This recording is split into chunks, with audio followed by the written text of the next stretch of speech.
Thank you very much, and welcome to Cats and Dogs here on Press TV with me, Len Topic. And this week we're taking a look at one regime and what might be called its impossible dreamers. Yes, once again, the Israeli regime is sharing its inspirational dream with the world, namely attacking Iran. Well, to be fair, attacking Iran's nuclear facilities, which is obviously a lot safer and environmentally more responsible than attacking the whole country, isn't it?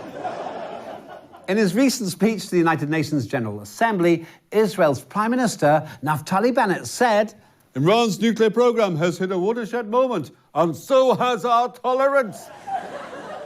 And now the regime's military chief, Aviv Kohavi, has reportedly ordered the Air Force to intensely practice for a possible attack on Iran after a 2-year pause in training. Why the 2-year delay? Because it seems over this period of time, the regime was fully engaged in a war with the impoverished people of the Gaza Strip and couldn't focus on another war at the same time.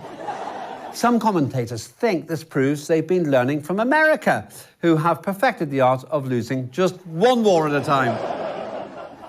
The Israelis have decided to carry out the military drills in the skies of Greece and Italy.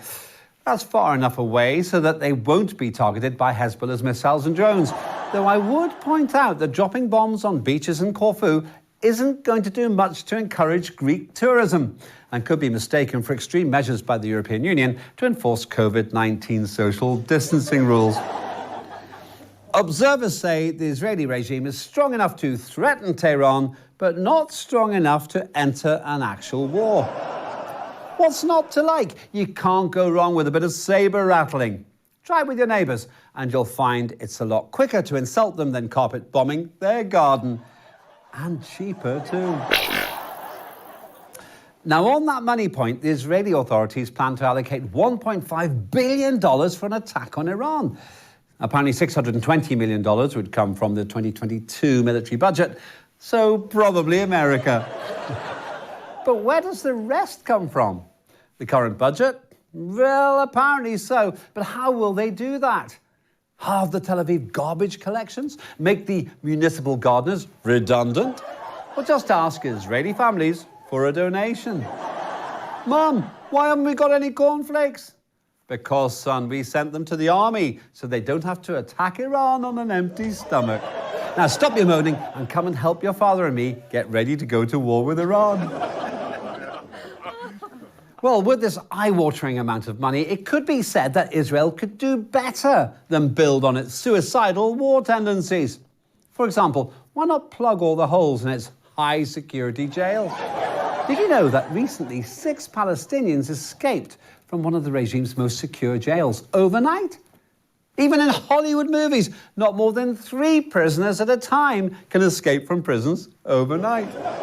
And in the Shawshank Redemption, it was just 1. And it took him 19 years, and he was a famous actor. Anyway, the Palestinian prisoners were finally recaptured, so with restored confidence, the Israelis have returned to their pet project of working on their brilliant plan to attack Iran. Another suggestion. With all that money, instead of threatening Tehran, the Israelis could fill in the yawning holes in their self-defense Iron Dome. In their latest war against the Gaza Strip, the dome turned out to be less of an iron casing and more of a sieve, letting Palestinians' homemade rockets in right, left and centre. Even more embarrassingly, an Israeli drone was mistakenly shot down by the so-called Iron Dome system during attacks on the Gaza Strip. So they're shooting at their own equipment. Maybe that's another reason the Israelis are in Greece and Italy for military drills, just in case they attack themselves with their own super sophisticated safety dome.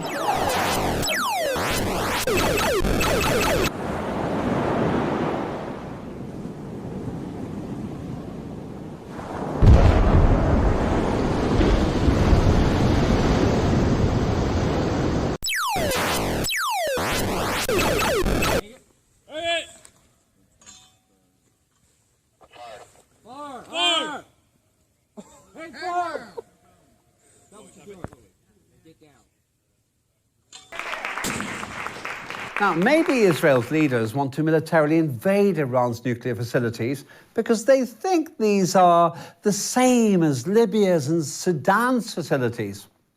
Well, there's a teeny-weeny difference.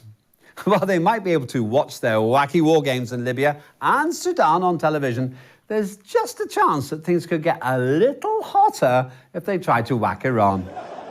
I mean, in population terms, if Israel is this big, Iran is this big. Tehran, on its own, matches the number of people in the whole of Israel. So if Tel Aviv really does insist on a war, they'll all have to go and leave a sign on the door saying, back soon, maybe. Or maybe not. Iran has made it clear repeatedly that it's not interested in making nuclear bombs and is pursuing its peaceful energy program. But just for the sake of argument, just imagine if Iran did want to attack Israel.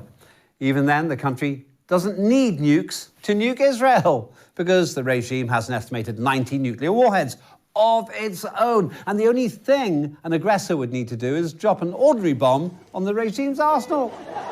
By the way, I should say, don't try that at home, folks.